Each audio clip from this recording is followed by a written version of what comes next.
morning, Idaho. Hope you're having a wonderful morning, afternoon, or evening, depending on when you're listening. Welcome to the Local Yokel Idaho podcast, where we talk about what is going on in the wonderful state of Idaho.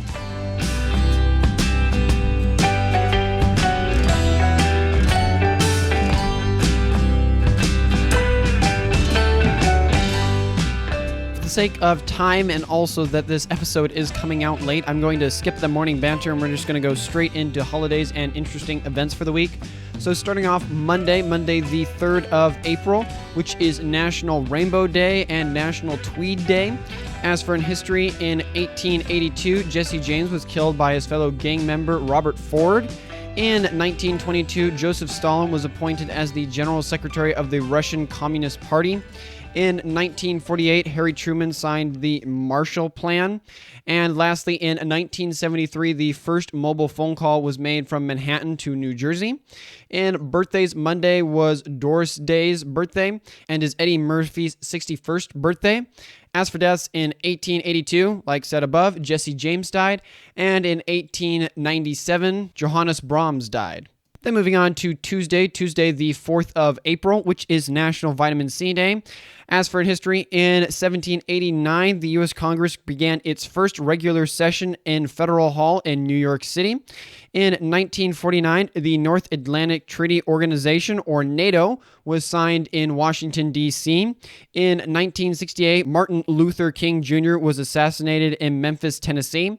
And lastly, in 1973, the World Trade Center opened up in New York, being one of the world's tallest buildings at the time. As for birthdays, Tuesday was Heath Ledger's birthday and is Robert Downey Jr.'s 57th birthday. As for deaths, in 1841, William Harris died. In 1968, Martin Luther King Jr. died, as talked about above. In 1972, Adam Powell Jr. died.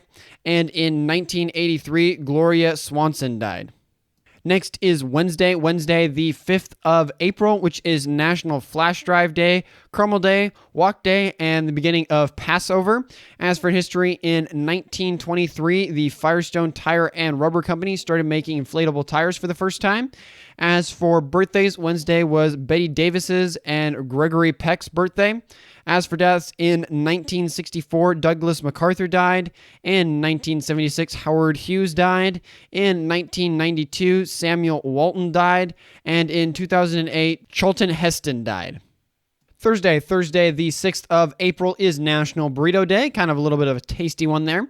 As for history, just one thing. In 1917, the U.S. declared war on Germany and officially entered World War I. As for birthdays, Thursday was Donald Douglas's birthday and is James Watson's 94th birthday and Billy Williams' 85th birthday. As for deaths, in 1992, Isaac Asimov died, and in 2006, Merle Haggard died. Coming to Friday the 7th of April is National Beer Day and Good Friday. As for history, in 1948, the World Health Organization was formed by the United Nations. And lastly, in 1954, Dwight D. Eisenhower first spoke of the fear of a domino effect of communism in Indochina. As for birthdays, Friday was Billie Holiday's and Joe Gallo's birthday, and is Jackie Chan's 68th birthday and Russell Crowe's 58th birthday. As for deaths, in 1947, Henry Ford died, and in 1972, Joel Gallo died. Then we come to Saturday the 8th of April, which is National Zoo Lover Day. As for in history, in 1766, the first fire escape was patented, and in 2001, Tutankhamun's, hopefully I got that right, tomb was discovered. As for birthday, Saturday is Robert Wright's 56th birthday. As for deaths, in 1973, Pablo Picasso died. In 1981, Omar Bradley died. In 2000, Clary Trevor died. And in 2013, Margaret Thatcher died. Lastly, we come to Sunday the 9th of April, which is Easter and is also National Winston Churchill Day and National Cherish an Antique Day. As for in history, in 1865, Robert E. Lee and his 26,765 troops surrendered in North Virginia. And then lastly, in 2003, Baghdad fell to U.S. forces, ending the invasion of Iraq. As for birthdays, Sunday was Eric Ludendorff's birthday and is Christine Stewart's 32nd birthday. In deaths, in 1626, Francis Bacon died. In 1959, Frank Wright died. And lastly, in 2021, Prince Philip died.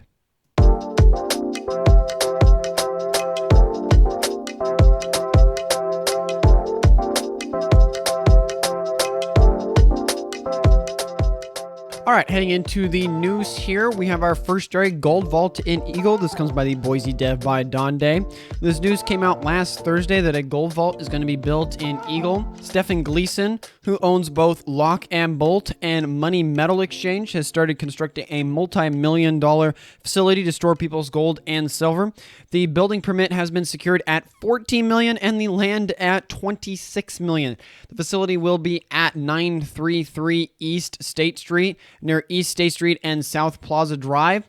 When finished, the building will be 46,454 square feet and have a large drive-in garage on the first floor, space for backup generators, and a second level that would include all the administrative place.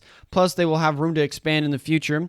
In a news release from Money Metals, the facility will be larger than Fort Knox, which is about 4,000 square feet, and will be the first of its kind in the western half of the U.S. The company currently employs 90 people and plans to expand that with the completion of this new facility, which I think this is cool. I know I can already hear some of the people out there that would be, you've got your crypto people, and then you have your physical metal people, and I feel like go kind of back and forth. I'm kind of in that world, but also kind of not, where they're like, you have certain people that be like, no, yes, you need to have physical metal, and it'll always be valuable, and use that to back it. We should go back on the gold standard, and that's the way we can fix the economy and inflation and all that stuff. And I've seen really, really good arguments for that. And then you have the other camp that's like, no, with the advent of space travel and us to do that and stuff, we can get to the moon and outer space, and that means out there's tons and way more gold out there, which is true. And then we could bring that all back, and then we would destabilize everything if we had a gold-based economy. And that's why crypto is the future, because it's way more transactable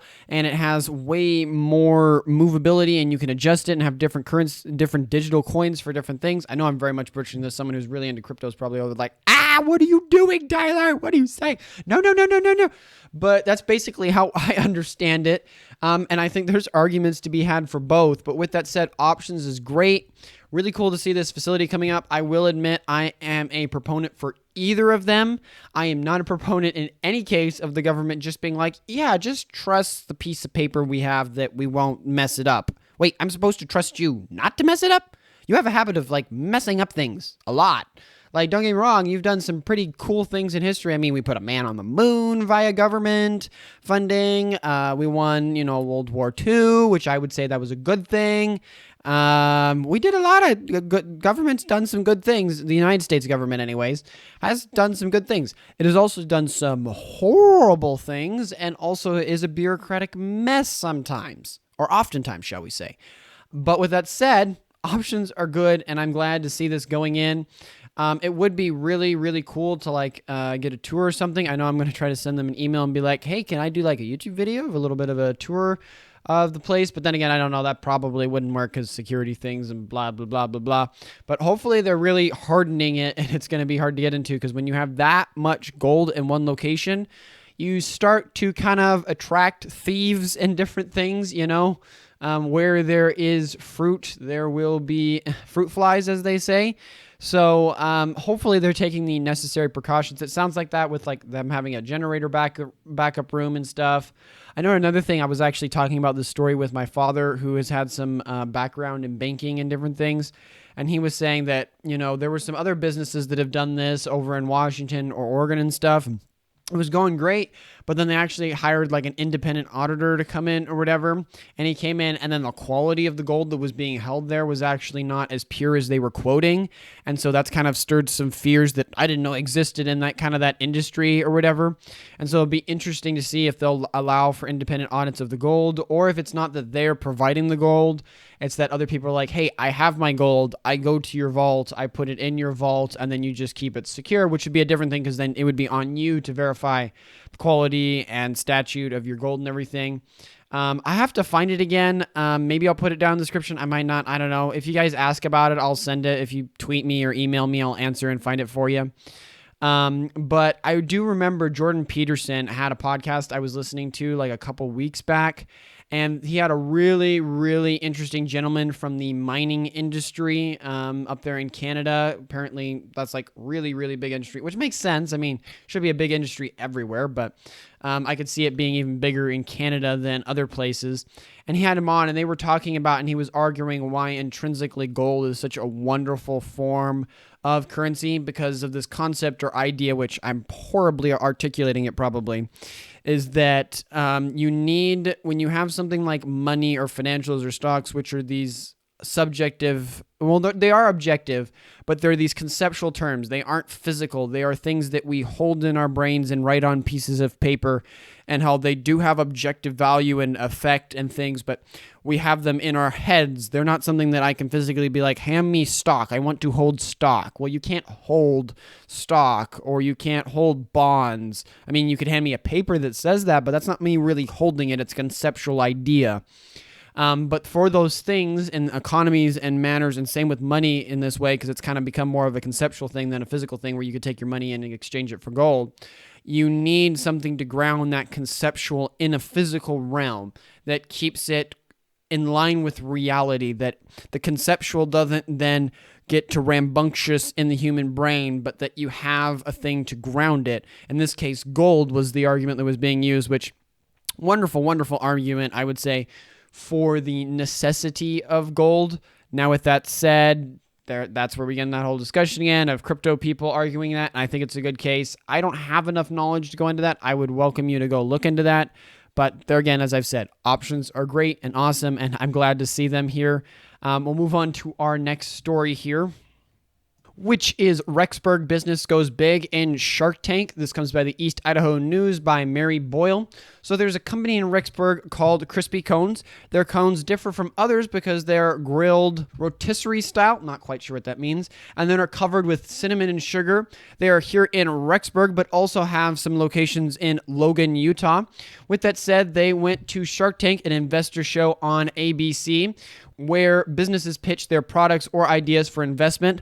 One of the investors, Barbara Corcoran, hopefully I got that right, offered $20,000 for 20% of the company. They were hoping to get that same price, but with only 10%, but in the end, they did take the 20% deal.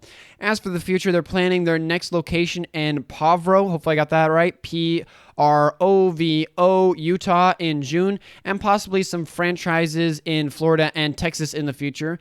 But they're going to keep their headquarters here in Rexburg, Idaho, which is cool to hear. It's cool. It's always a win. I always love hearing these stories and try to talk about them. I know they might seem short, and someone out there might be like, why are you talking about them? But it's good. Focus on some of the positive elements, and it's cool to see Idaho companies flourishing. I mean, as a person that has a podcast like this, that's kind of like a small business in a sense that's starting up, I can understand the amount of work and effort a little bit. I mean, not as much, because all I'm doing is sitting here and researching and recording, which is nowhere near the complexity of like, cool, I want to start a restaurant. Well, then we need a physical thing, or you got to get a food thing, and then you got to get your license, and then you got to raise enough money for this, and you got to make sure that enough people come in, and the food and the logistics, and oh my word, that is way more stress and way more stuff and way more dedication, and you need way more capital to get it up and off the ground and all the things with that. And so with that said, I love to show when I see stories like this of companies that are making it, that are Idaho-based, that are growing and getting investment and getting national attention because, you know, one, I love Idaho. I love Idaho winning, and it's encouraging to see small businesses and people doing it to hopefully encourage myself and anyone else out there that may be listening to the podcast that's working on a project or a dream or a business to know that you can. There's a possibility of doing it as long as the Lord blesses it, and then you have the dedication, time, and focus. The biggest thing is that dedication and consistency is what I've heard, and seems to be still the case here with the podcast as well, as just being consistent, being dedicated, and doing it, and keep going for it. But really great to see. It would be cool to taste one of theirs. Who knows? If I'm ever traveling that way, I'll definitely mark it down to visit the business over there. And if they have tours, then take a tour through there and everything. It sounds interesting. I don't know. I mean, I know rotisserie. When I think of rotisserie, I think of like the chickens that they have. So I'm like at Costco or whatever. If like that means that you just have it like the cones on like a spit or stick thing, and then it rotates around and then it gets cooked or Something else, I'm not sure. Maybe if someone else out there knows what that means. I mean, it sounds tasty, rotisserie. The word rotisserie sounds good to me. But the cinnamon and sugar element kind of fixes it all because it doesn't matter how it's cooked as long as it's, cooked and it's got sugar in it because, sugar makes everything taste good. But really, really great to see. Hopefully they will be able to continue growing and expanding their business and maybe opening up here in the Boise area in their local state some more. Next story here is kind of a little bit of a spooky one, but then again, kind of normal over there by Idaho Falls and Mountain Home in that Twin Falls area. Military aircraft in Idaho Falls. This comes by the East Idaho News by Mary Boyle. I didn't know this was going on, but for those over there in Idaho Falls, it sounds like you've had quite an air show this last week. March 28th, the East Idaho News reported aircraft flying low and hovering over residential areas in Idaho Falls. One person said 2 Chinooks were followed by a couple of MH6 Little Birds. The city of Idaho Falls had no comment, but the National Guard weighed in saying, quote, "I can tell you that they aren't ours," end quote. Later, witnesses stated they saw at least 2 Black Hawk helicopters at the Idaho Falls airport and some photos leaked from the nearby hangars. You can go see that on the article. And several beams of white light were seen in the skies near Idaho Falls in the last 2 months. With that said, Thursday, the National Guard reached out on Wednesday. At least some of the helicopters are from the 106 Soaring from Washington, and the Chinooks are from JBLM performing training in Mountain Home. Which kind of a little bit of an interesting story there. I don't know why there would be this back and forth. The National Guard be like, well, they're not ours. We can tell you that for sure. And then the National Guard turns around then on Wednesday and says, well, yeah, like they're not ours. They're from Washington, but yeah, they're ours. All that. I don't know why the level of secrecy, especially when you're talking about just movements in the United States. I understand like abroad trying to not spook people and stuff, especially when you're just moving a couple aircraft. Granted, these are very, very complex, very lethal aircraft, so I don't know how that would land under national security. I do feel like often the U.S. government is a little heavily tight-lipped about military things, where I'm like, not everything is national security. You can talk about that. I mean, I understand that we're at war and like everything with the military might have an effect and you need to keep quiet about it. But in this case, just stop with all the secrecy everywhere and all this stuff. But it's still cool to see. I don't know why it was kind of so hard for them to admit that it was going on. Maybe they're testing some new stuff and they don't want to be people. I mean, I will pose this question out to you guys, the viewers or the listeners, shall I say. Have you noticed like seeing more military or National Guard equipment lately? I feel like I have, like just seeing more like aircraft in the air doing different stuff, or on the freeway, seeing them transporting more equipment or tanks or different things. I'm kind of interested. Have you guys noticed that? Really? Because I feel like it's more. Maybe I'm going crazy, but I feel like I've seen a lot more activity and stuff moving around.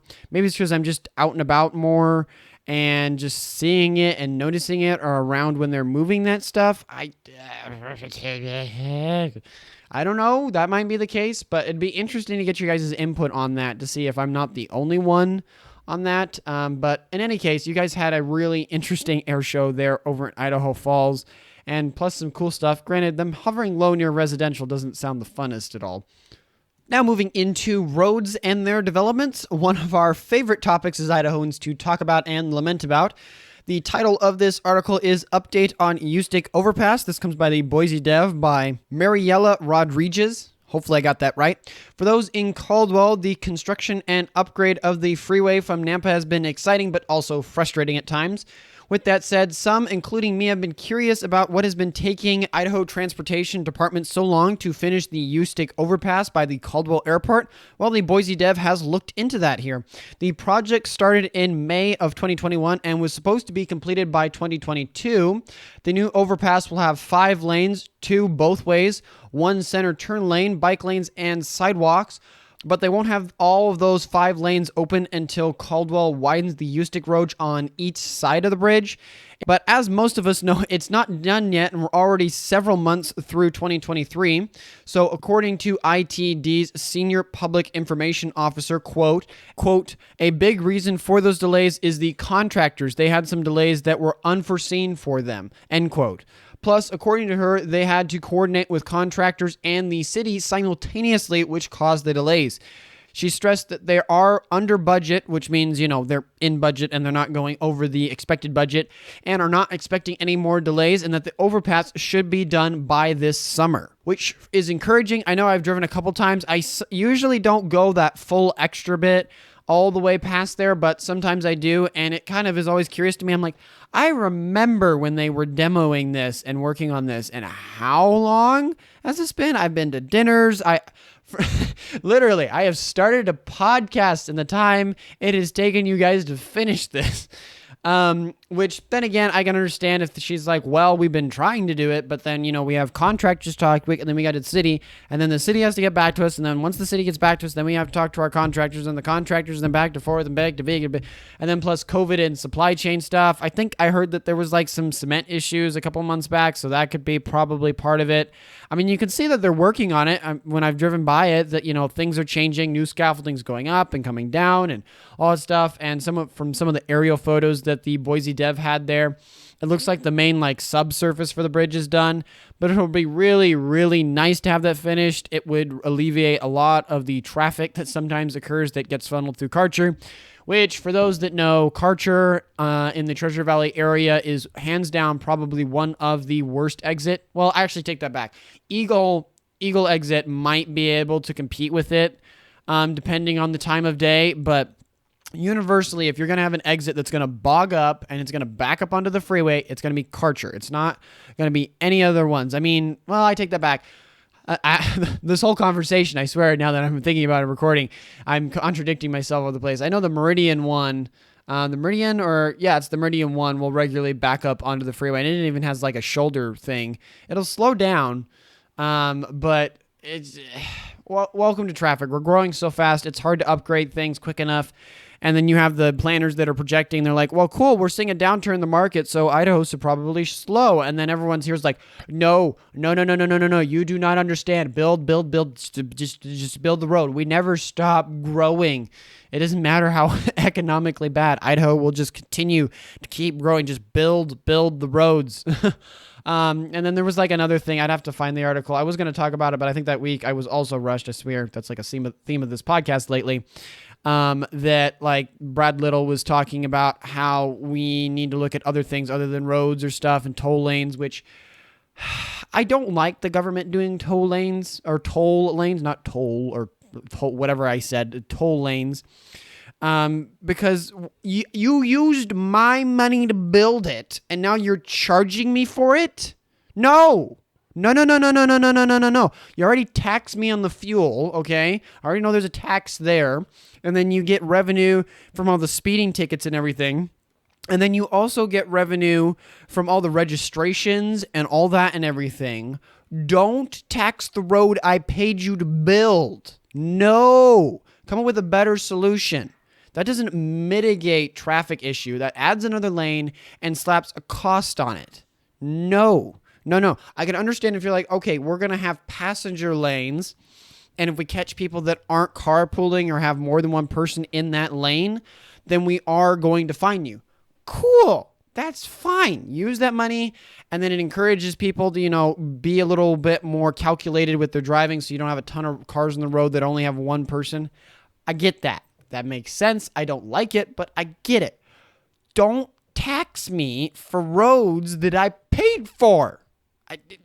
Maybe I'm crazy, reach out. But no, I remember driving back east and doing some stuff with some friends, and they're in Colorado. You would be driving around near Denver there when I was traveling through, and you would have all the main lanes of the freeway, and then you'd have the passenger carpool lane, I think this is what they call it, and then you have two toll lanes that the city used city money, taxpayer money to build, and then they charge people for. That makes no sense. I get if a private company gets approval from the government to build their own road, private, not government. And then they're like, hey, we did all this upfront investment and building, and so we're going to charge people to use this road because it's more efficient or quicker than the government ones. That's fine. I got no issue with that. I got no issue at all for you charging that. You raised that capital, you did that time, you got through the government paperwork, bought the land and need to do it.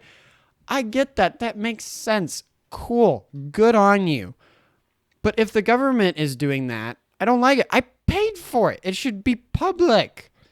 You're using my money to make it. Anyway, I'm ranting at this point. But coming back to the topic at hand, hopefully they'll have it finished here by summer. That would be really helpful for people in the Caldwell area to have all that back, and that you could even travel over Ustick, which would be super, super nice. It would alleviate a lot of different traffic issues that have kind of proceeded from that in its completion. And I'm heavily looking forward to, and I agree with probably most people here in Caldwell, for the completion of the freeway upgrade from Caldwell to Nampa, from its 2-lane to I think 3-lane as they're doing it, 3 or 4, something like that.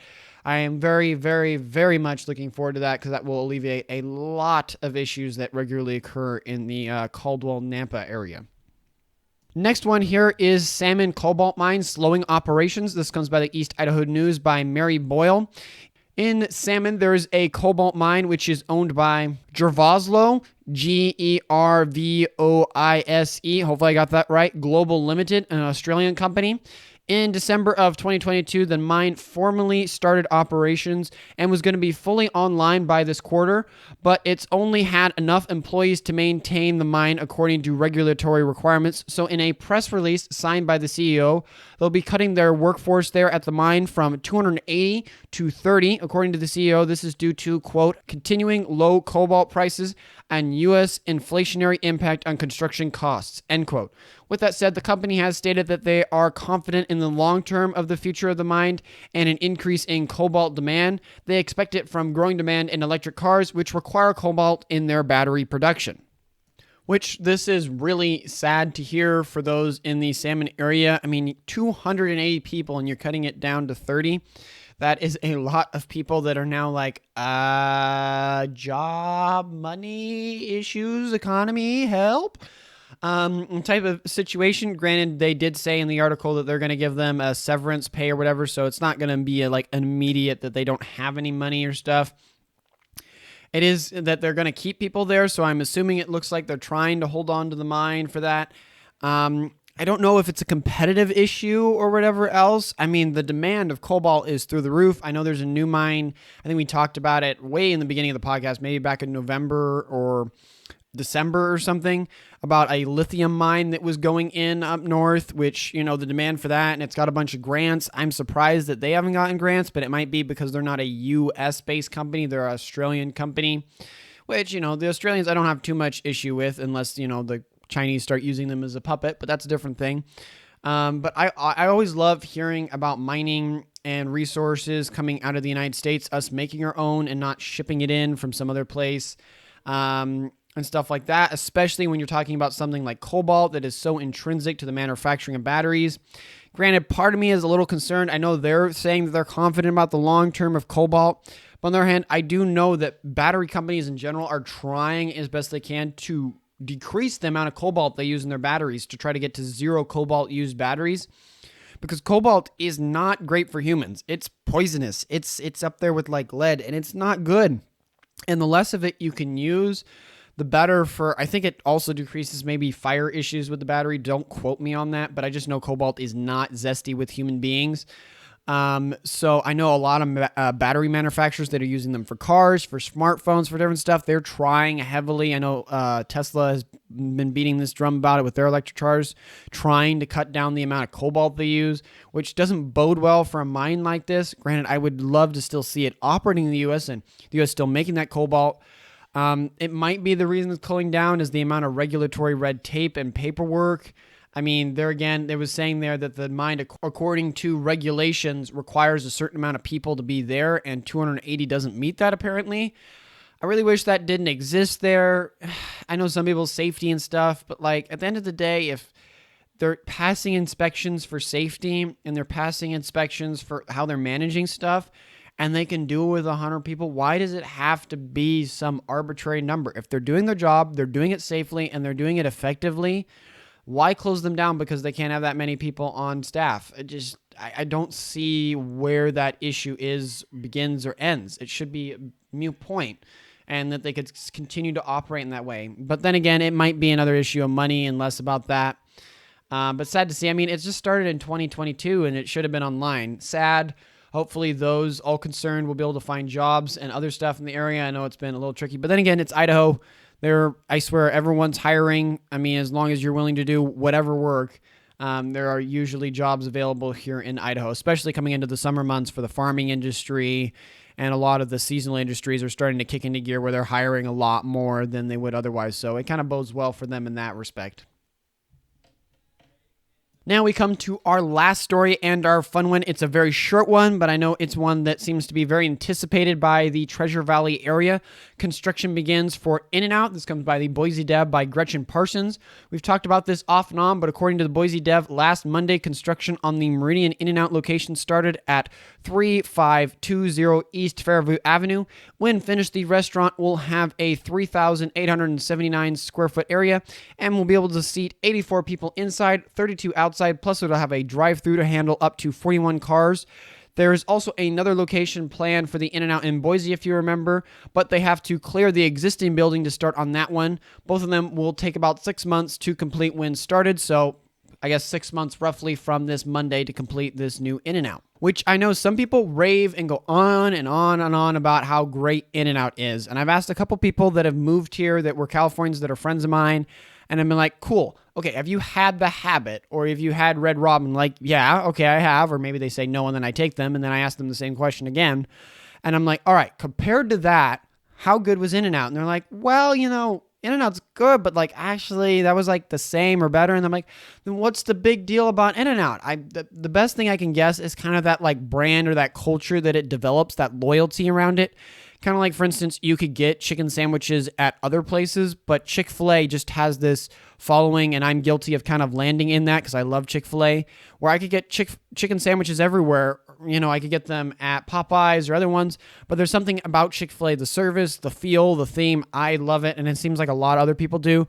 And so I'm wondering if that's the same thing with In-N-Out, that it's not really that the product itself is anything above average, or maybe it's just good. But the way that they present it, the efficiency, the theme, the feel, the employees, all that and everything makes people just love it and have this following, and it's just a part of their life. I don't know. I might eat all this. I really hope and plan to do like a YouTube video about it when they first open up and go over there and try some, and maybe do like a blind taste test and get like a Red Robin's burger, get an In-N-Out burger, and then get a Habit, and then go get my favorite burger place, which is Bad Boy Burgers in Boise. My favorite, love their stuff. Not my favorite name, but they make a delicious burger in my opinion. And then like do a blind test or something to try it out to see if I can taste the difference between all of them. I feel like I'd be able to do the Red Robin because Red Robin has like a unique taste to theirs. I'm pretty sure I could do the Bad Boy Burger. Will be interesting to see. Can I tell the In-N-Out? Is it going to be that much more stark, like a unique flavor, or am I not? I don't know. But yeah, tune into that, I guess, in 6 months when they finally complete that, and I make an episode about that. But for those that are jonesing for that In-N-Out, those Californians that have moved here, it is coming, and it is 6 months out roughly from being completed here in the Meridian area, and then a little longer there in the Boise area. Moving into the Quickies, the first one here, we have Roaring Springs announcement. This comes by KTVB7 by staff. Roaring Springs has several announcements this last week. The first is that they'll be opening up, depending on the weather, by May 6th, and that the new expansion of the park will be done by May 31st. The expansion will include a new bar, 16 luxury cabanas, a wave action river, an adventure pool, and 7 slides. According to the CEO, the expansion will make Roaring Springs one of the largest water parks in the U.S. Wallace, Idaho boiler issues. This comes by the Shoshone News Press by Josh McDonald. The city swimming in Wallace, Idaho is having some issues. The mayor has reported that the boiler for the pool has given up the ghost, which is frustrating for the city because they just brought a new boiler back in 2017. Buying a new one would cost them about $14,000, but the city has already spent more than $1 million on repairs and rebuilding the pool.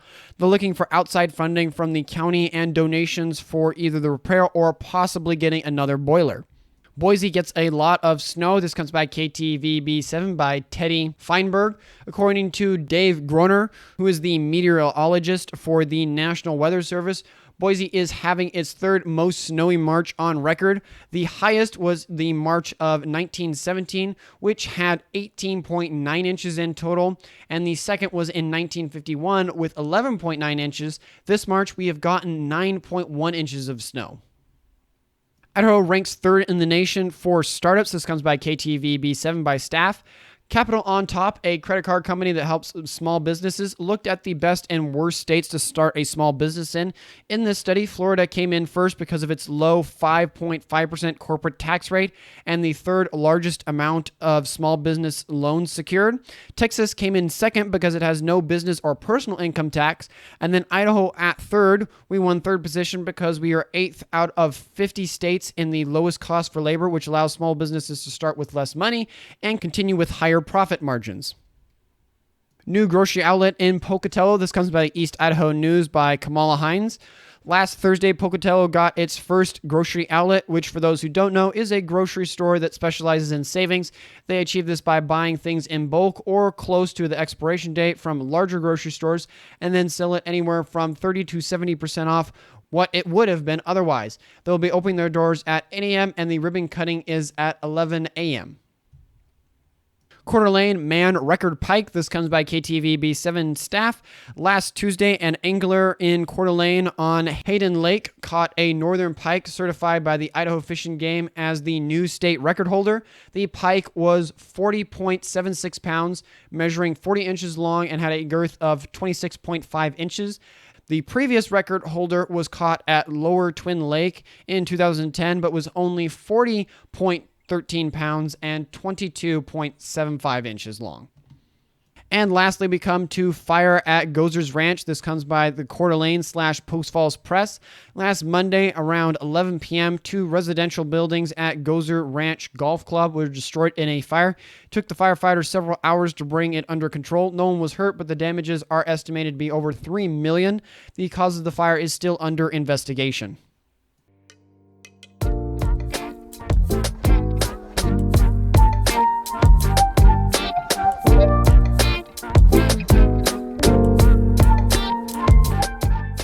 Moving into politics, we have the politics divided into two halves. We have the facts and discussion section. The facts section of the politics is just where I'll read the hard information for you. And then the discussion section is where we'll dive into specific ones that I kind of pick out or have time for that I want to talk about and give a little bit of my opinion and discussion on them. You're welcome to stay for that later half, and I would encourage you to maybe hear a differing opinion you may or may not agree with. But if you just want to hear what's going on in the House and Senate and bills that are going on politically, I understand, and at least you can listen to that and be well informed about what's going on. Starting off with the House and Senate, there's a lot that happens each week in the House and Senate, so I can't cover every bill that's working its way through, so I'll share as many as possible. Here are the ones that seem significant.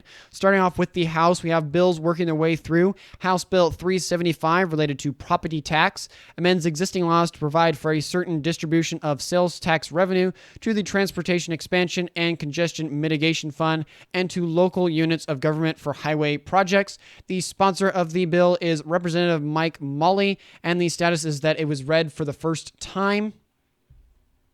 Then moving into things for the Senate. I know the House, there was barely anything, but in the Senate here, and bills working their way through, we have Senate Bill 1214 related to sexual exhibition, adds to existing laws to provide that certain persons and institutions must take reasonable steps to restrict the access of minors in certain instances, to provide for civil action in certain instances, and to prohibit the use of public facilities and public assets for sexual exhibition. The sponsor of the bill is Senator Ben Taze, and the status is that it was read for the first time. Then we come to Senate Bill 1213, similar to the last one there, related to sexual exhibition, adds to existing laws to provide that certain persons and institutions must take reasonable steps to restrict the access of minors in certain instances, to provide for the affirmative defense, to authorize the Attorney General to bring an action for injunction relief and damages, and prohibit the use of public facilities and public assets for sexual exhibition. The sponsor of the bill is Senator Jim Guthrie. As for the status, it was read for the first time. Then we come to House Bill 338 related to immigration, adds to existing laws to prohibit certain limitations on immigration enforcement by political subdivisions in this state, to provide for the cause of action in certain instances, and provide for the withholding of sales and use tax revenue in certain instances. The sponsors of the bill is Senator Phil Hart, Senator Dan Foreman, and Representative Judy Hall. As for the status, it passed in the House and is filed for third reading in the Senate. Then we have Senate Bill 1188 related to minors, amends existing laws to provide that certain institutions may be enjoined for selling, distribution, or promoting harmful material for minors, and to provide for the abrogation of existing ordinances, rules, and regulations. The status of it is that it was read for the second time and filed for third reading. Then we come to our last one working its way through. We have Senate Bill 1187 related to minors, amends and adds to existing laws to revise any affirmative defense regarding disseminating material harmful to minors and to provide for the establishment of provisions regarding policies to protect minors from harmful materials. The sponsor of the bill is Senator Chuck Winder. As for the status, it was read for the second time and filed for third reading. And then just one bill that was passed just in the Senate. We have Senate Bill 1122 related to Terrorist Control Act, amends existing laws to provide for the crime of domestic terrorism. The sponsor of the bill is Senator Kelly Arthur Anthon, the Senate Majority Leader. As for the vote, it passed with a vote of 28-7-0, and as for the status, it was read for the first time in the House. Then we move into bills that have passed both the House and Senate, starting off with Senate Bill 1130 related to coronavirus, adds to existing laws to establish a Coronavirus Stop Act to prohibit certain actions related to coronavirus. The sponsors of the bill is Senator Ben Adams, Senator Chuck Winder, Senator Todd M. Lakely, and Representative Brett Crane. The House voted 43-27-0, and the Senate voted 28-7-0. As for the status, it is delivered to the governor. Then we have House Bill 314 related to minors, amends and adds to existing laws to prohibit certain materials from being promoted, given, or made available to minors by a school or public library, and to provide for the cause of action. The sponsors of the bill are Senator Sidney Clarkson, Chuck Winder, and Representative Jaron Crane. As for the vote in the House, it had a vote of 40-30-0, and in the Senate, 26-9-0. As for the status, is delivered to the governor. Then we have House Bill 173 related to property, amends existing laws to provide that a foreign government or foreign state-controlled enterprises shall not purchase, acquire, or hold any interest in certain types of properties in Idaho. The sponsor of the bill is Representative Julie Boyle and Representative Edward H. Hill. As for the vote in the House, it passed with a vote of 69-0-1, and in the Senate, 34-0-1. As for the status, it was delivered to the governor. Then we come to House Bill 374 related to crimes, amends existing laws to revise the definition of abortion, and to provide that certain actions and attempts shall not be considered criminal abortions. The sponsor of the bill is Representative Megan Blakesman and Senator Todd Lakely. The House voted 59-1-10. And then in the Senate, it passed with a vote of 26-7-2. As for the status, it is delivered to the governor. Then we come to House Bill 242 related to abortion, amends and adds to existing laws to provide for the crime of abortion trafficking, to provide for certain requirements and restrictions on civilian action, and provide for the prosecution authority for the Attorney General. The sponsors of the bill is Representative Barbara Earhart and Representative Kevin Anderson. As for the vote, it passed in the House with a vote of 58-11-1 and in the Senate with 27-7-1. As for the status, it was delivered to the governor. Then we come to House Bill 295 related to firearms, adds to existing laws to prohibit the use of merchant firearm codes. The sponsor of the bill is Representative Edward H. Hill and Representative Judy Boyle and Senator Tammy Nichols. As for the vote in the House, it passed with a vote of 66-4-0, and in the Senate, it passed with a vote of 34-1-0, and the status is that it was delivered to the governor. Then House Bill 341 related to crimes and punishments, amends, repeals, and adds to existing laws to revise a provision regarding interstate trafficking and prostitution, to provide for the crime of receiving proceeds of illegal sexual activity, and to provide for human trafficking victim protection. The sponsors of the bill is Representative Jaron Crane and Representative Bruce D. Skog. It passed the House with a vote of 68-0-2 and the Senate with a vote of 35-0-0. As for the status, it was delivered to the governor. Then we have House Joint Memorial 2 related to abortions, state findings of the legislature, and calls on Congress to restrict the jurisdiction of federal courts from hearing cases regarding state legislative authority to legislate on abortion. The sponsor of the bill is Senator Phil Hart and passed the House with a vote of 56-12-2 and the Senate with a vote of 28-7-0. As for the status, it was delivered to the governor. Then we have House Bill 239 related to voting, amends existing laws regarding the unlawfulness of an alien voting in Idaho. The sponsor of the bill is Representative Dale R. Hawkins It passed the House with a vote of 66-04 and the Senate with a vote of 35-00. As for the status, it was delivered to the governor. Man, a lot here. Get into the end here. Then we have House Bill 240 related to education, amends existing laws to revise provisions regarding elections for school board of trustees. The sponsor of the bill is Representative Douglas T. Pickett. It passed the House with a vote of 68-11 and the Senate with a vote of 34-01. And the status is that it was delivered to the governor. Then we have House Bill 330 related to tobacco tax, amends existing laws to provide for a tobacco tax cap of 50 cents per cigar. The sponsor of the bill is Representative Jordan Redmond. It passed the House with a vote of 60-10-0 and the Senate with a vote of 25-8-2. As for the status, it was delivered to the governor. Then we have House Bill 142 related to scrap dealers, amends existing laws to provide for catalytic converters and certain valuable metals. The sponsor of the bill is Representative Vito Barbieri. It passed the House with a vote of 63-6-1, and it passed the Senate with a vote of 29-4-2. And as for the status, it was delivered to the governor. Then we have House Bill 340 related to voter identification, amends existing laws to revise provisions regarding a voter identification and proof of residence. The sponsors of the bill are Representative Brandon Mitchell, Representative Joe A. Palmer, and Phil McGrain, Secretary of State. It passed the House with a vote of 59-4-7 and the Senate with a vote of 23-12-0. As for the status, it was delivered to the governor. Then we have House Bill 294 related to state government, adds to existing laws to prohibit a public entity from entering into contracts with companies owned or operated by the government of China. The sponsors of the bill are Representative Edward H. Hill and Representative Sage D. Dixon. It passed the House with a vote of 62-7-1 and the Senate with a vote of 28-7-0.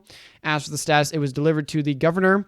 Here's our last three. Then we have Senate Bill 1173 related to prevention of public offenses, amends existing laws to provide for the defensive display or declaration of a firearm and to provide that the defensive display or declaration of a firearm shall not be required in certain instances. The sponsor of the bill is Senator Todd M. Lakely and Representative Judy Boyle. It passed the House with a vote of 60-10-0 and the Senate with a vote of 18-7-0. As for the status, it was delivered to the governor. Then you have House Bill 182 related to the Establishment Clause and free speech compliance, adds to existing laws to establish provisions regarding prayer. The sponsor of the bill is Representative Barbara Earhart and Representative Brett J. Crane.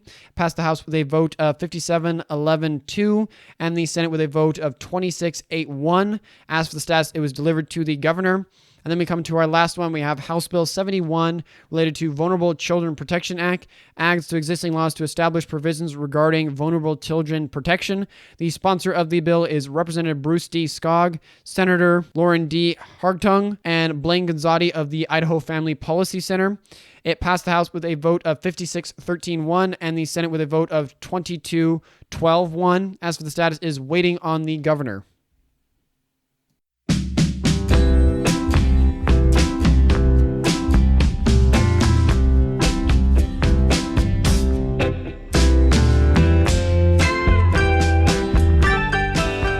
Moving into the discussion section of the podcast here on politics in bills passed, I am just going to run through here really quick. There are going to be some that I'm going to give discussion, and then there's going to be some that I'm just going to give an overview because we've already talked about them that have passed and what that means and the implications of them, and just kind of go through them here. First one here I am going to sit on and talk about a little bit. We have House Bill 114 related to minors, amends and adds to existing laws to prohibit certain materials from being promoted, given, or made available for minors by a school or public library and provide for a cause of action. The sponsors of the bill is Senator Sidney Clarkson, Chuck Winder, and Representative Jaron Crane. It passed the House with a vote of 40-30-0 and the Senate with a vote of 26-9-0. As for the status, is delivered to the governor. If you remember correctly, we did talk about this bill when it was first introduced, but for myself and you guys, I'm going to give a little bit of an overview. In principle, this bill would ban school libraries, public libraries, or agents from them promoting, giving, or making obscene material available to minors. With that said, what is defined as obscene? The bill is not vague on this, it's actually very accurate, so I'm going to read the definition section right out of the bill. A, quality of any material or performance or description or representation and whatever form of nudity, sexual contact, or sexual excitement or sadomasochistic abuse when it 1. Appeals to the prudent interest of a minor as judged by the average person applying contemporary community standards, and 2. Depicts or describes representations or depictions of nudity, sexual contact, excitement, or sadomasochistic abuse which are patently offensive to the prevailing standard in the adult community with respect to what is suitable for materials for minors, and include but no limit to patently offensive representations of descriptions of, quote, intimate sexual acts, normal or perverted, actual or simulated, masturbation, excretion functions, lewd exhibition of genitals or genital area. Nothing herein contained is intended to include or prescribe any matter which, when considered as a whole and in its context in which is used, possesses serious literary, artistic, political, or scientific value to minors. In short, from what I understand and listening to the debate about this bill, material that shows sexual actions or nature that tries to imply or entice minors and is not of serious literary, artistic, political, or scientific value will be banned from minors in libraries around the state. From what I understand, this leaves the door open for libraries to have an adult section, but it bars minors from going into that section or someone at the library giving them material from it, which I think is a wonderful thing. I would appeal to the other people on the other side of the aisle. If you're sitting there and you're arguing for transgender stuff and all these sexual things, and, you know, we as humans, yes, we have that side. We are sexual. We have that. That is a nature that is part of us and that God made in us. I would appeal to you and ask you and say, hey, can we find some common ground here? That is not something that we should be doing with minors. That is not something we should be doing with children. That sexuality is something that is discussed when you are an adult, not when you are developing, not when you are young, that you're thinking about your thoughts and ideas and formulating them, and that you're unsure about the world and you're impressionable and you have all these different things. That no, that is not the time for it, and that we need to leave that discussion for adults, not for children. That is my take on this, that I think it's a good thing. Some people will say, well, what about the freedom for people to read what they want? Adults have the freedom to read what they want. They can go order these books online. They can go, if the library decides to make an adult section, they can still read it. There is still freedom. But the freedom of that knowledge and dissemination and it being shared to the general public, one, there are restrictions that we don't let children see suicide tapes. We don't let them see recordings of videos of murder and very violent things. That is restricted because they are children. They are developing, they are growing, they are maturing, and that should be left to their parents to talk to them about, not by the state's regulatory. And so thus we should make sure that it's only for adults. And I think this is a good thing. And this is something we can common meet on, those that may be Christians and not Christians, those that left that are right. We can all hopefully agree on that. And it looks like that's what happened with this bill being passed. Granted, the part for me that's a little sad, and I would highly recommend you check who voted on this accordingly. There were 30, I stress that, 30 senators, no, not senators, representatives, I got that wrong. 30 representatives in the House that voted against this. 40 in favor, 30 against, and 9 against in the Senate.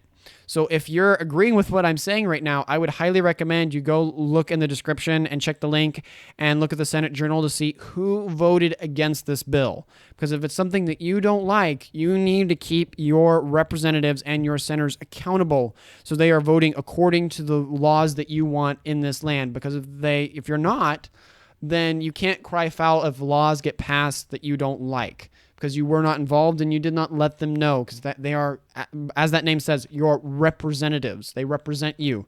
And they can only represent you if you let them know what you do and don't want. And so that would be my encouragement to you, but still sad, in my opinion, to see that 30 different House representatives think it's a good idea for children to see lewd or pornographic things in libraries. Now, the next two here, I'm just going to kind of skip through really quick. We have House Bill 294 related to state government, adds to existing laws to prohibit public entities from entering into certain contracts with companies owned or operated by the government of China. The sponsor of the bill is Representative Edward H. Hill and Representative Sage D. Dixon. Passed the House with a vote of 26-7-1 and the Senate with a vote of 28-7-0. As for the status, is delivered to the governor. We talked about this last week. Really great bill, basically just saying if China has a controlling interest in a company or China directly tries to do it, that they can't have or own certain companies, or the interaction that they have here in Idaho will be restricted. Really, really hope it passed. I'm glad it had such a high level, but there were still 7 in both the House and Senate that voted against it, and then there was 1 absent in the House. So there again, I would encourage you to reach out to your senators and figure out who those people are. And if they are yours, then you would encourage them likewise to change in the future. Or if there's some that voted for it, in favor of it, that you would encourage them to vice versa. I would rather have these things vote according to the want and desire of the state rather than how people manipulate it and try to get away with them not being accountable to their people.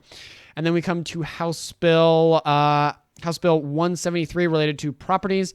Amends existing laws to provide that foreign governments or foreign state-controlled enterprises shall not purchase, acquire, or hold an interest in certain types of property in Idaho. The sponsors of the bill is Representative Judy Boyle and Representative Edward Hill. It passed the House with a vote of 69-01 and the Senate with a vote of 34-01. This one is a very, very simple bill. If you want, it's very easy to read compared to the other ones. So don't believe me, please just go check it out. Really easy. It's a short little read. But in short, if Little signs this bill, which there's a high chance due to the number of votes it got, it would ban governments, outside governments, and government-controlled companies from owning agricultural land, water rights, mining claims, and mineral rights in the state of Idaho. Primarily just like the one we talked about above, kind of related to that topic of China. This would ban them from having a controlling interest in certain key areas such as agricultural, water rights, mining, and mineral rights. I don't think it would ban stuff within the United States, like the federal government owning things or different states owning stuff here in Idaho. But it would ban exterior states and countries, not just limited to China, but all of them in general. It would ban those. So you kind of have those in two sides. We got the House Bill 294, specifically stating that the Chinese, if you're doing business dealings, you can't be doing that. And we can't have companies that have a major controlling interest in them that are here in the Idaho.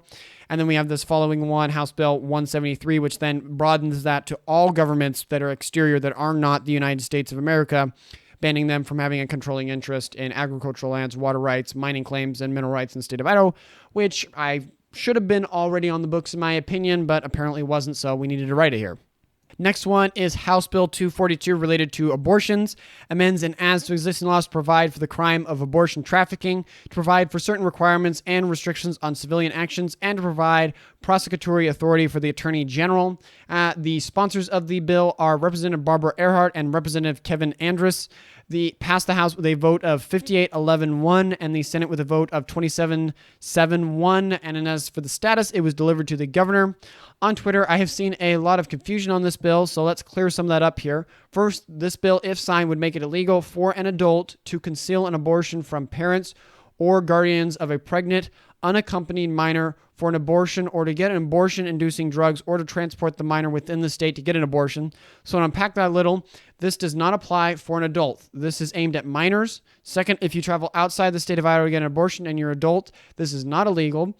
The part I'm not sure about is if a minor with the permission and help of their parents travels outside the state of Idaho to get an abortion, if this law applies. I don't know. I may have missed something. I just don't know. Please reach out to me on that. In general, I think this is a great bill. You know, if you've listened long enough, my position on abortion, it's not good. It's bad. We have orphanages. If you don't want to have to go through that whole process, then don't have sex. That's just don't do it. You're running that risk when you do that action with another person. And then if it does happen, then the kid's going to have to go to an orphanage if you're not going to keep him. With that said, for those that may be a little bit more on the left and they're getting mad about this and stuff, I would say, hey, attack the bill that says that abortion is illegal in Idaho. That is the crux of this. If we're being logically consistent as a state, and the state says, hey, abortion is illegal, then therefore laws like this should naturally then follow. If the state defines that as evil, as wrong, then it should naturally pass laws to make it harder and harder and harder to then have an abortion, to have that action, because the state deems it as bad. That is logically consistent. So if you're getting mad at this bill, I would turn around and say, no, you should get mad and try to fight the bill. If I were to give you kind of a pointer, fight the bill saying that abortion is illegal in Idaho, because then it makes these other laws void. Go to the source. Don't cry foul about the results. These are just results that are naturally following from that. and are applying and being consistent. If we didn't have this, we wouldn't be consistent. So I'm glad to see this for someone who I am pro, banning abortion and restricting it at every single turn we can. And this is good and this is consistent. I would rather our government be consistent than inconsistent in the way that it is applying such things. Then we have a couple here that I'm just going to kind of jump through really quick. We have House Bill 295 related to firearms, adds to existing laws to prohibit the use of merchant firearm codes. The sponsors of the bill are Representative Edward H. Hill and Representative Judy Boyle and Senator Tammy Nichols. It passed the House with a vote of 66-4-0 and the Senate with a vote of 34-1-0. As for the status, it was delivered to the governor. General overview, we already talked about that, but to recap for people that don't know, once this gets signed, or hopefully it doesn't get vetoed, this would ban private companies or payment processing businesses from tracking and keeping a record of where if you do buy firearms and stuff. It would ban that in the state of Idaho. Then we have House Bill 239 related to voting, amends existing laws regarding the unlawfulness of aliens voting in Idaho. The sponsor of the bill is Representative Dale R. Hawkins. It passed the House with a vote of 66-0-4 and the Senate with a vote of 35-0-0. As for the status, it was delivered to the governor. Here again, pretty cut and dry. You're welcome to go read it, but basically tightening laws saying that if you're not a citizen of the United States, you're not allowed to vote here in Idaho on local or federal elections. Then again, I don't know if actually, I take that back. It might just be on state. I don't know if we have the precedent to make that for the federal elections, but I think we do.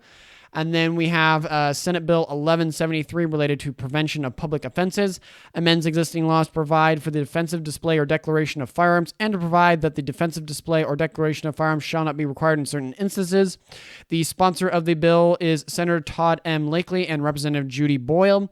Passed the House with a vote of 60-10-0 and the Senate with a vote of 18-17-0 and is delivered to the governor. Little tight there in the Senate, just one vote shy of passing, but it has passed. We talked about this a little bit in the past, but basically it would make it fine for you to have your guns out in public when protesting, and it wouldn't make that wrong. And then it would also allow for private militias, but just kind of shift it a little bit. If you're welcome, go back a couple weeks and listen to a couple of the podcasts back, or you can look at, I think I have a short for it on the YouTube if you don't want to go that whole route down that talks about this bill, but just generally referring to the fact that public militias, having those, making that law, and also relying for the public display of firearms, that it isn't illegal to do so, that if you have the firearms and you're in public and you're being peacefully protesting, it's fine for you to be able to have your firearms out in the public. Then we come to House Bill 182, related to the Established Clause and free speech compliance, adds to existing laws to establish provisions regarding prayer. The sponsor of the bill is Representative Barbara Earhart and Representative Brett J. Crane. It passed the House with a vote of 57-11-2 and the Senate with a vote of 26-8-0. As for the status, it was delivered to the governor. Basically, the precedent that was set by the Supreme Court with the football coach and the school and him trying to pray and stuff was passed. This basically just codifies it in law rather than court precedent here in Idaho, that it adds that you cannot be fired or discriminated based on the practice of prayer, that you can't fire someone, that you can't discriminate based on the fact that they pray publicly or privately, and just writes that into law. Part of me is really sad to see that there are 11 people in the House that would say that's a bad thing, and 8 people in the Senate that would say that bad thing, and then you have 2 in the House and 1 in the Senate that just didn't talk about it at all, that just said, I'm absent. Maybe they were there for a legitimate reason. I'm always dubious when I see that. They may have had a reason not to be there. They may have also just been like, I don't want to have my name on the record for this, which is its own nature and stuff. I'm really hoping the governor signs this. Just allows for the free expression. It just says you cannot discriminate a person based on the fact they're praying. If you say, well, why did you fire them? And you say, well, because their prayer was disrupting people. Can't fire them for that. It blocks all that. Then we come to our last one, and the one that is a big talking point in the general part of the state. And as of recording this, it has not been signed. I think the governor said that he would veto it, and they have the call lines open that you can call to try to show your support and say that you want it to go through, which is House Bill 7-1, the Vulnerable Child Protection Act. Adds to existing laws to establish provisions regarding vulnerable children protection. The sponsor of the bill is Representative Bruce D. Skog and Senator Lauren Den Harton and Blaine Gonzatti of the Idaho Family Policy Center. It passed the House with a vote of 56-13-1 and the Senate with a vote of 22-12-1. As for the status, it is waiting on the governor, but he has said that he's possibly going to veto it. This bill is a little bit of a hot one. As of the writing of the script and stuff, as I've said before, Little has said that he would veto it unless people call/email in So it is very decisive. You can see that by the vote. With that said, this bill would ban minors from getting medical operations trying to change their gender and would block medical providers in Idaho from giving puberty-blocking medications. There are exemptions for surgeries to fix or repair reproductive organs, but anything done to try to change them from the person's original anatomy and organ would be banned on minors in the state.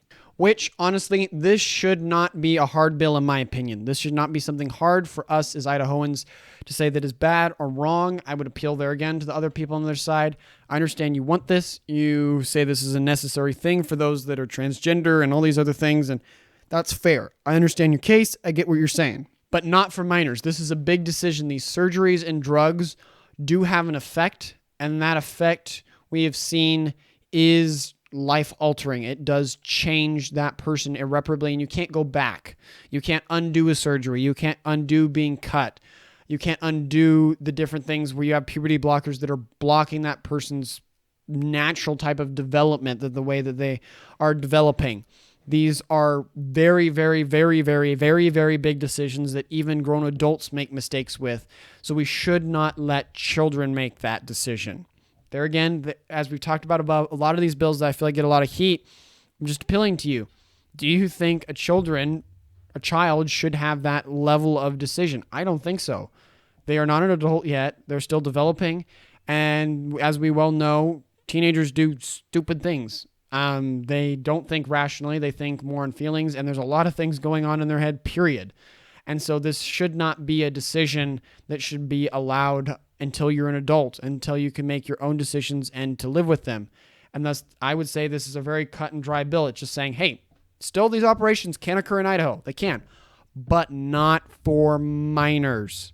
Not for minors. And it also puts in that clause there that surgeries to repair reproductive organs or things that have been damaged or fix them if their development has been impaired or wrong doesn't ban that. You can still get those surgeries. So people that are having life-altering issues or difficulties, it will not stop that from happening. People getting that service and help. It just says if you are trying to change your gender, you're trying to affirm something else, we are blocking that until you're an adult because that is not a life-threatening issue. Some people on the transgender side I know would say it is. I would say it's not, and that you need to wait until you're an adult to make that decision. And that should be something that shouldn't be decided while you're a minor. That is my position. If you're someone out there that holds that, I would encourage you to go write, call, let Little know. I know the window's a little tight here in closing, but to let him know that you want this bill to pass because he has stated that he's playing with vetoing it, which would not be good in my opinion if you're in support of it. Tight vote in both of them. Not super, super tight, but still tight. It would have to then go back to the House and Senate and I think get a majority to pass again to go past Governor Little's opinion on that. If that's the case, then that's what's got to be done. But on the other hand, it could be simply as just writing him and letting know if he gets an overwhelming support for this bill, he'll probably sign it. So please, if you're someone who wants this, then write in. If you're someone who doesn't want this, then also write in and please let them know. That concludes our time for the discussion and politics section of the podcast.